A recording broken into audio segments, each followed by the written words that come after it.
हर college student का एक सपना होता है। नया शहर, नए दोस्त, एक आज़ाद जिंदगी। ऐसा ही सपना था आदित्य का, जो अपने इंजीनियरिंग कॉलेज के फाइनल ईयर के लिए देहरादून आया था।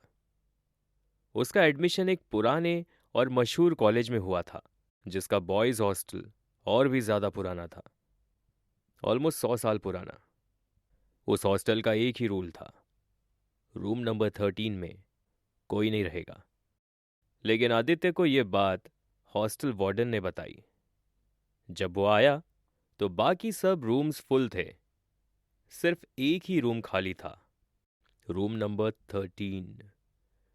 बस एक रूम अवेलेबल है, अगर तुम कंफर्टेबल हो तो ही मिल सकता है, वार्डन ने आदित्य से कहा। आदित्य ने बिना सोचे हाँ कर दिया, और आदित्य का पहला दिन कुछ इस तरह से गुजरा। रूम पुराना था, लेकिन अंदर से ठीक ठाक था। थोड़ी बूंद बूंद सीपेज थी, एक पुराना अलमायरा और एक सिंगल बेड। रात को जब आदित्य सो रहा था, तब उसने देखा कि अलमायरा का दरवाज़ा खुद ब खुद थोड़ा खुल गया। शायद हवा से खुला होगा, आदित्य ने सोचकर उसे इग्नोर कर दिया। पर रात के 3 बजे उसके कान के पास किसी ने धीरे से कहा, तुम भी चले जाओगे। आदित्य घबरा गया, लाइट्स ऑन की, मगर रूम में कोई नहीं था। तीसरे दिन अब आदित्य ने ये फील करना शुरू किया कि रूम में कुछ तो अजीब है। कभी एकदम से बल्ब ब्लिंक करता, कभी बेड के नीचे से कुछ खिसकने की आवाज़ आती। उसने अपने दोस्त रोहित को बताया, लेकिन उसने उसका मजाक उड़ाया। अबे तू हॉरर मूवी ज़्यादा देखता है, इतना कहकर रोहित हंस पड़ा। उस रात आदित्य ने डिसाइड किया कि रूम में कैमरा लगाएगा।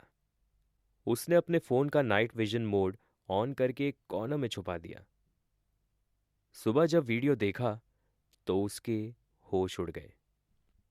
रात के कुछ 2:59 पर अलमीरा का दरवाज़ा खुला और एक सफ़ेद साया बाहर निकला। उसकी आंखों से खून बह रहा था। वो सीधा आदित्य के बेड के पास आया, लेकिन उस वक्त आदित्य सो रहा था, जैसे उसे महसूस ही न हुआ हो।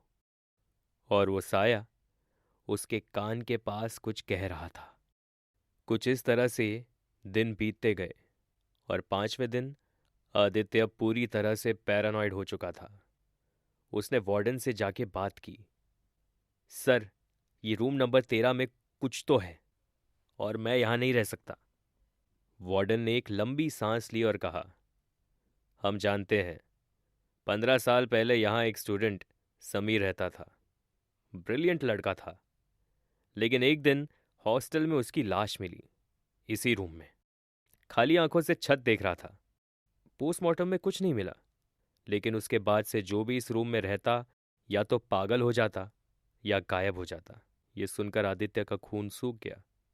उसने तुरंत रूम चेंज करने की रिक्वेस्ट की। वार्डन ने कहा कि अगले दिन रूम शिफ्ट हो जाएगा, लेकिन उस रात कुछ और ही हुआ। रात के 3 बजे आदित्य का फोन बज उठा। कॉलर आईडी अननोन था। आदित्य ने कॉल रिसीव किया। फोन की दूसरी तरफ से वही आवाज आई, तुम भी चले जाओगे। तभी लाइट चली गई और अलमीरा का दरवाजा खुल गया, लेकिन इस बार वो साया नहीं, समीर खुद बाहर आया। उसके हाथों में एक डायरी थी। मैं कुछ कहना चाहता हूं, उसकी आवाज घुटी हुई सी थी। आदित्य शॉक में था, डर के मारे हिल भी नहीं पा रहा था। समीर ने डायरी बेड पर रखी और कहा, यह सच लिखा है, मुझे किसी ने मारा। उन्होंने मुझे मारकर इस रूम में बंद कर दिया। अब मुझे मुक्ति चाहिए। और इतना कहकर वो गायब हो गया। अगले दिन आदित्य ने वो डायरी वार्डन को दी।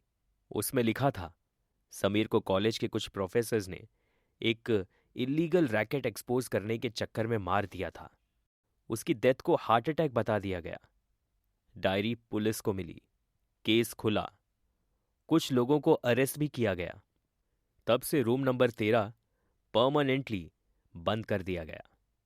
आदित्य ने वो हॉस्टल छोड़ दिया, पर जब भी कोई हॉस्टल की कहानियां सुनाता है तो वो कहता है वो साया आज भी मुक्ति पाने के लिए किसी सच्चे इंसान का इंतज़ार करता है।